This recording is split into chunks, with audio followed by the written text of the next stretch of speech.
What's up, everybody? According to U.S. News and World Report, mortgage rates are widely expected to fall this year as inflation recedes and the U.S. economy prepares for a modest recession. According to Freddie Mac, the average 30-year fixed-rate loan decreased to 6.33% for the week ending January 12th. That's a change of 0.15 percentage points from last week. The average rate on a 15-year fixed-rate mortgage also moved lower and is now at 5.52%. So the big question is, what will mortgage rates look like for the rest of 2023? Well, today we're going to look at the experts' predictions, and then we're also going to look at the DC housing market to see how we are today compared to last year. And we'll touch on the surrounding areas, meaning Montgomery County, Maryland, and Fairfax County, Virginia. So let's just dive right in. Okay, here we go. We're going to take a look at this article from U.S. News and World Report dated January 13th to see what all the experts are saying about mortgage rates. What's the first stop? First up is Fannie Mae, 6.3%.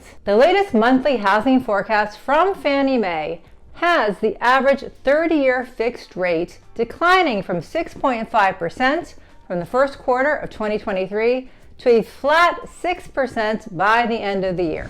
Freddie Mac, 6.4%. Freddie Mac's most recent quarterly forecast, released in October of 2022, pretty much is in line with Fannie Mae's prediction. The mortgage giant puts the 30-year mortgage rate between 6.6% and 6.2% throughout 2023, with an annualized average rate of 6.4%.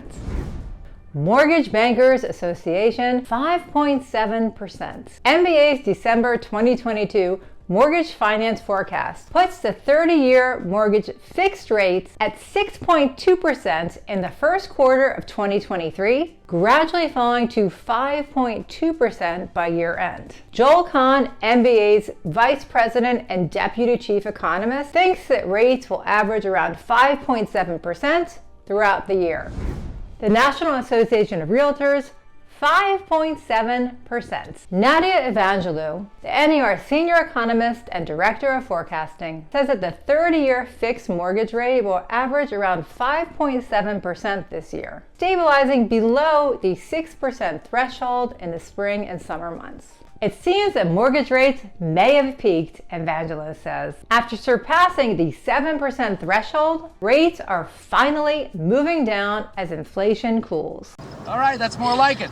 In fact, two of the main factors affecting today's mortgage market have changed recently in favor of the mortgage rates. Inflation continues to ease, and the Federal Reserve has switched to smaller interest rate hikes.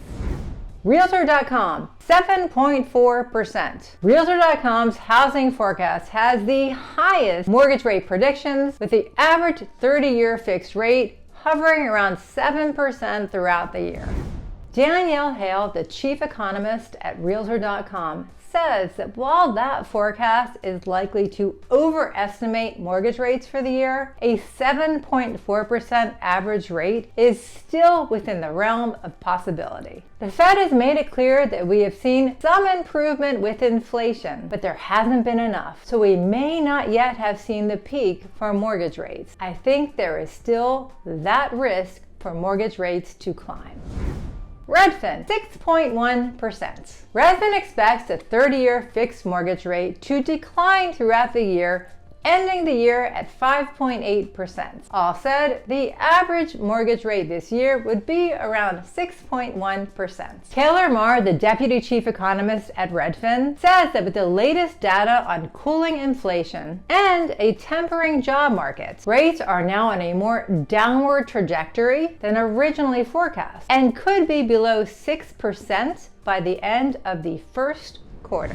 Compass U.S. Region President Neda Navab. There have been signals that mortgage interest rates have been at or near their peak, given recent encouraging news around inflation and a corresponding drop in U.S. Treasury yields that help set mortgage rates. A sustained drop could push mortgage rates into the 5% range late in the second quarter or in the second half of 2023, but that's definitely not guaranteed.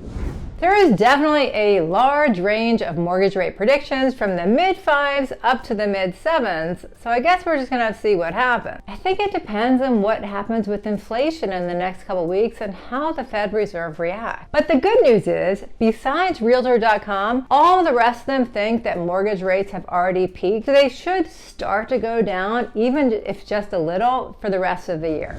So now let's pivot to the DC market where I work and see what's happening now compared to this time last year.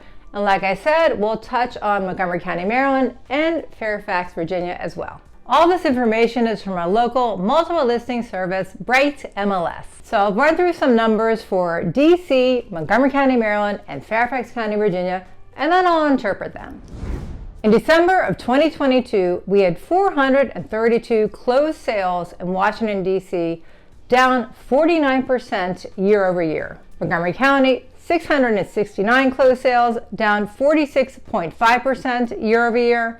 And Fairfax County, 765 closed sales, down 43.3% year over year. This is the lowest level of activity in 15 years in the Washington, D.C. metro area. The median sales price for Washington, D.C. for December of 2022 is $625,000, down 6% year over year. For Montgomery County, it's $530,000, up 2.1% year over year. And Fairfax County is $615,000, up 2.5% year over year.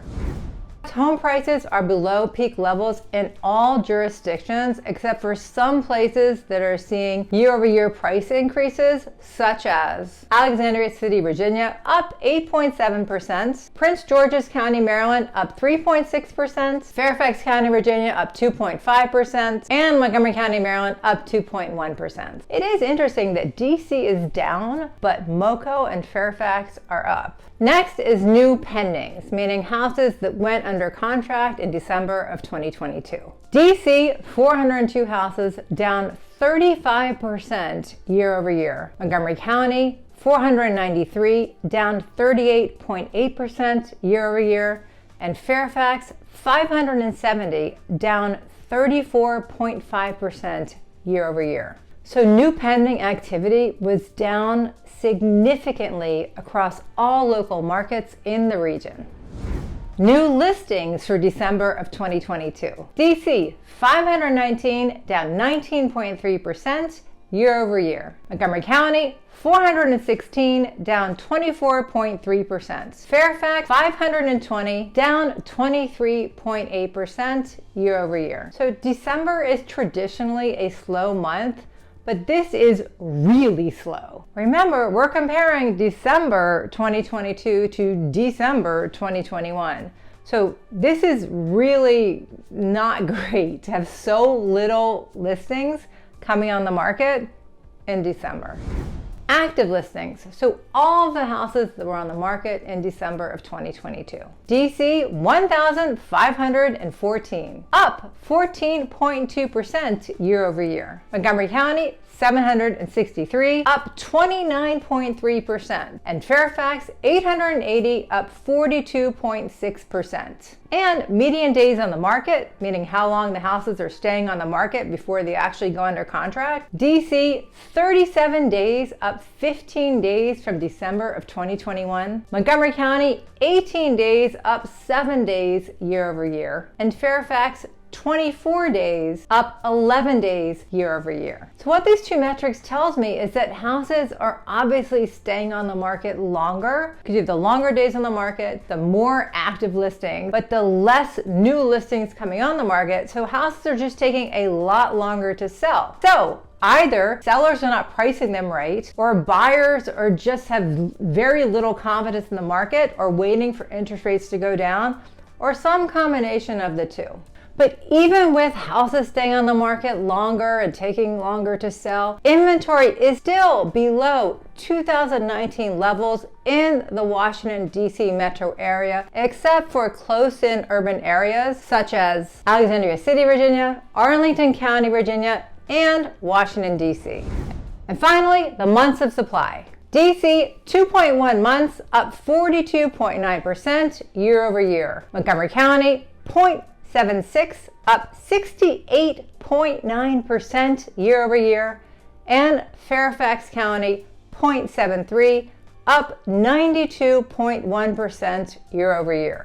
But we were starting with such low levels that even jumping this great amount up, inventory is still incredibly low. So what's the bottom line? What I can tell you from my experience is that if a house is priced right and shows well, it is still selling very fast, at listing or above, and most likely in multiple offers, even now at the end of January of 2023, at least where I am in the DC area. If a house is overpriced and doesn't show well, it'll sit there until it gets reduced and eventually sells. So these metrics take in all of the houses, both the ones that are selling fast and the ones that are sitting on the market, and then averages them out. I mean, buyers today are just paying so much more than they were a year ago and 2 years ago simply because of interest rates that they're just not gonna put up with a house that's overpriced or doesn't show well or needs a lot of work. They don't have the extra money to do the work. I'm also seeing a lot more seller concessions,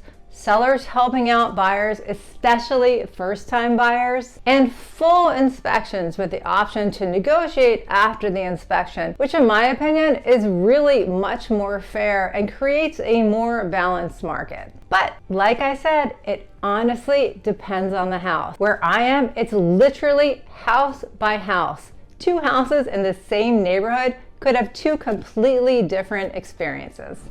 I hope you got some value out of today's video. It's a very tricky market, so if you are thinking about buying or selling in DC, Montgomery County, Maryland, or Northern Virginia, definitely reach out. Let's chat. It is more important than ever to talk to somebody who lives and breathes and works in the real estate market 24/7 so they can help you get through it seamlessly. If you did get some value and you want to show our channel some support, smash that like button, comment below, and subscribe to our channel. It just motivates us to make more videos. Thanks for watching. I do appreciate it. Bye!